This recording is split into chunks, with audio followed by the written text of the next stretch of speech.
اب سیاحتی ویزے پر امریکہ جانے والے افراد ملازمتوں کے لیے درخواست دینے کے ساتھ ہی انٹرویو بھی دے سکیں گے، تاہم اس کے لیے بعض اہم شرائط بھی ہیں جن کا خیال رکھنا ضروری ہے۔ امریکہ کی وفاقی ایجنسی نے بدھ کے روز کہا ہے کہ کاروباری یا سیاحتی ویزا B1 اور B2 ویزا پر امریکہ آنے والے افراد اب ملک میں نئی ملازمتوں کے لیے درخواست دینے کے ساتھ ہی اس کے لیے انٹرویو میں بھی شریک ہو سکتے ہیں۔ اس سے قبل تک B1 یا B2 ویزا کے تحت امریکہ آنے والے افراد کو سیاح یا پھر کاروباری شخصیت مانا جاتا تھا، جنہیں 6 ماہ سے زیادہ قیام کی اجازت نہیں تھی۔ انہیں کسی بھی طرح کی ملازمت کرنے یا کام کرنے کی اجازت بھی نہیں ہوتی تھی۔ اس حیثیت سے یہ ایک بہت ہی مثبت اور اہم تبدیلی ہے، مگر اس ویزا کے لیے شرائط کیا ہیں؟ آئیں جانتے ہیں۔ امریکی حکام کا کہنا ہے کہ ایسے ممکنہ ملازمین کو یہ بات یقینی بنانا ہوگی کہ نیا کام شروع کرنے سے پہلے درخواست دہندگان اپنے ویزے کی حیثیت تبدیل ضرور کرائیں۔ وفاقی agency US citizen ship and immigration services نے اپنی متعدد ٹویٹ میں کہا ہے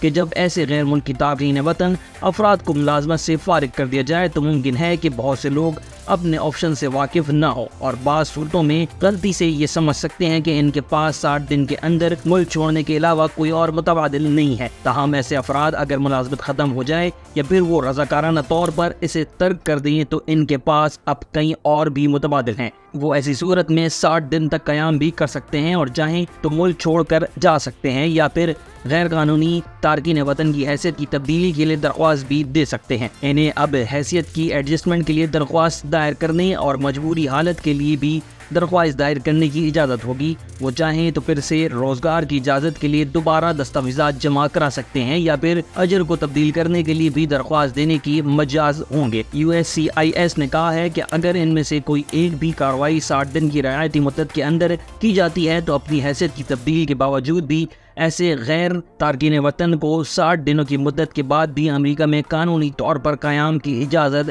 دی جا سکتی ہے۔ لیکن اگر کارکن رعایتی مدت کے دوران کوئی کارروائی نہیں کرتا تو اسے اور اس کے زیر کفالت افراد کو 60 دنوں کے اندر یا جب بھی ان کی مدت ختم ہو رہی ہو امریکہ چھوڑنے کی ضرورت ہوگی۔ ایجنسی نے اپنے ایک ٹویٹ میں کہا ہے کہ بہت سے لوگوں نے یہ سوال بھی پوچھا کہ کیا وہ اپنے ویزا B1 اور B2 کے اسٹیٹس میں رہتے ہوئے بھی کیا وہ کوئی نئی ملازمت تلاش کر سکتے ہیں، تو اس کا جواب ہے ہاں، ایسا کیا جا سکتا ہے۔ B1 اور B2 ویزا کی حیثیت پر کسی بھی عہدے کے لیے انٹرویو دینے کی اجازت ہے۔ اس کے ساتھ ہی ادارے نے یہ بھی کہا ہے کہ جب نوکری مل جائے تو نئی ملازمت شروع کرنے سے پہلے ویزے کی حیثیت میں تبدیلی کی درخواست دے کر B1 اور B2 ویزا میں تبدیلی کی ضرورت ہوگی اور نئی حیثیت کو نافذ العمل کرانا لازمی ہوگا۔ بیان میں کہا گیا کہ اگر اسٹیٹس کی تبدیلی کی درخواست مسترد کر دی جاتی ہے یا نئی ملازمت کے لیے درخواست میں کونسلر یا پاسپورٹ آف انٹری نوٹیفیکیشن کی درخواست کی جاتی ہے تو پھر اسے لازمی طور پر امریکہ چھوڑنا ہوگا اور نئی ملازمت شروع کرنے سے پہلے